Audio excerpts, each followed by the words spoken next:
Je m'appelle Philippe Luçon. Je suis pour l'instant président d'une association nouvellement créée, fin de l'année dernière, qui s'appelle le Fab Lab du Pays de Redon, autrement dit la Vilaine Bidouille, puisqu'on porte les deux noms. Donc c'est un atelier coopératif dans le principe, qui pour l'instant commence à vivre et donc n'a qu'une forme d'espace d'échange technique, échange de savoir-faire basé sur la technique. L'objectif principal est de pouvoir monter des projets un peu plus importants, cohérents et à plus grande portée que ce qu'on peut faire chez soi en tant que simple bricoleur. Donc il nous manque quelques connaissances techniques pour pouvoir finir notre bricolage et que du coup quelqu'un d'autre sait faire, peut nous aider à le faire pour nous apprendre la technique ou peut s'approprier cette partie-là. Et dans ce cas, on fait quelque chose ensemble, un projet qui n'est plus le même projet pour moi. À partir de là, ça devient un projet collectif. Alors faire partie de l'ESS, oui. Oui, c'est sûr, à titre individuel. Au niveau des groupes aussi dans lesquels j'ai pu être avant, où c'est vrai que c'est quelque chose qui était important, de raccrocher des sentiments et des liens entre les gens, du lien social entre les gens, et de raccrocher ça avec une valorisation possible au niveau de la société. Donc l'économie solidaire et sociale, pour moi, oui, nous en faisons partie intrinsèquement.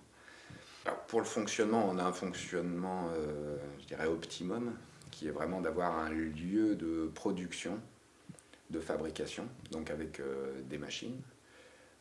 Beaucoup de machines sont dans les principes des machines à commande numérique, afin de pouvoir contrôler la production via un ordinateur, ce qui permet de se dégager du savoir-faire technique d'utiliser une machine. La machine, on peut la faire fonctionner toute seule à partir d'un fichier.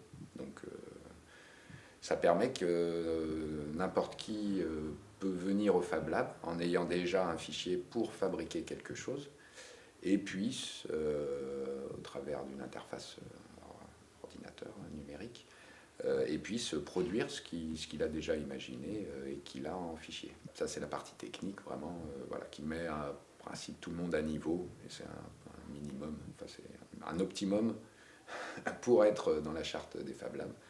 Et après, il y a la partie, je dirais, plus carrefour des intelligences, qui est là vraiment un lieu de rencontre, un espace qui doit être assez convivial pour que les gens puissent se sentir à l'aise, pouvoir échanger et pouvoir imaginer ensemble d'autres choses, d'autres projets. Nous, où on a mis un point d'honneur un petit peu sur le départ de la Vilaine Bidouille, ça a été de définir déjà des valeurs auxquelles on tenait, les valeurs qu'on voulait défendre, donc les valeurs d'éducation populaire, de transmission de savoir, de démocratie, enfin d'échange, de liberté de parole aussi.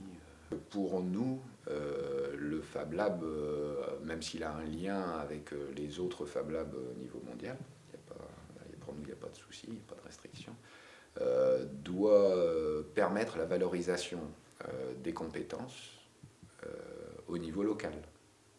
Donc notre territoire, voilà, administrativement, nous, c'est vrai qu'on s'est focalisé sur la communauté de communes, qui donne déjà un vaste territoire, et sur lequel notre envie était de faire essaimer un petit peu cette idée de Fab Lab. Après, c'est pas d'avoir un lieu omnipotent à Redon pour pouvoir faire de la fabrication. C'est de se dire non, essayons de faire germer cette idée. Déjà que l'idée du Fab Lab de faire des choses ensemble, on est tous, ou on connaît tous des très grands bricoleurs qui font plein de choses chez eux dans leur atelier et tout ça. Et donc c'est vraiment de créer un lien entre ces personnes-là pour qu'on puisse apprendre les uns des autres, ne pas aller dans le mur en essayant de faire quelque chose que quelqu'un a déjà essayé de faire.